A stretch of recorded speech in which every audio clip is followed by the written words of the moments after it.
Assalomualaikum do'stlar. Sizlarga 2019-yilda avtomatik korobka Spark'imizni syomka etib beramiz. Qaranglar durishini. Oqsuyutda mashinamiz kraskasini aytib o'tamasalar, kraskasi inish o'rinda shuning bir ikki qarashli petnosi bor faqat. Boshqa yer ham mer rodnoy mashinamizni 100% javob. Ishlari ham mer sog' turibdi mashinamizni. Balonlarni e'tibor etasizlar, balonlar top-toza holatda turibdi. Mashinamiz avtomat korobka bo'ladi.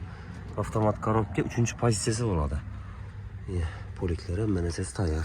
Mashinam 89.000 kilometr turibdi. Monitorlar qo'yilgan ichine. Shunday holatda. Reflektorlar. Mashinamiz ishlari yaxshi, akkuratli.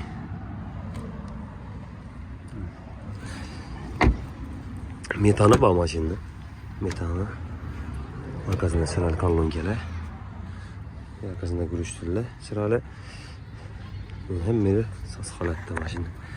İşlerine girer olmasak. İşlere bir halatta. Dostlar, kime kızık bu zamanın puluna gelen olsak pul 88 milyon so'm aytılib turibdi. Kelishadigan yeri bor. Üstünde. Sroshi satiladi mashinamiz. Telefon urib savdolashib, üstünde alishimiz mumkin. Kime kızık bo'lsa telefon uranglar. 91'dan 984 84 83. Akkuratli holatda. Metanam bor, olib ekonomishli mashin. Mana berasizlar.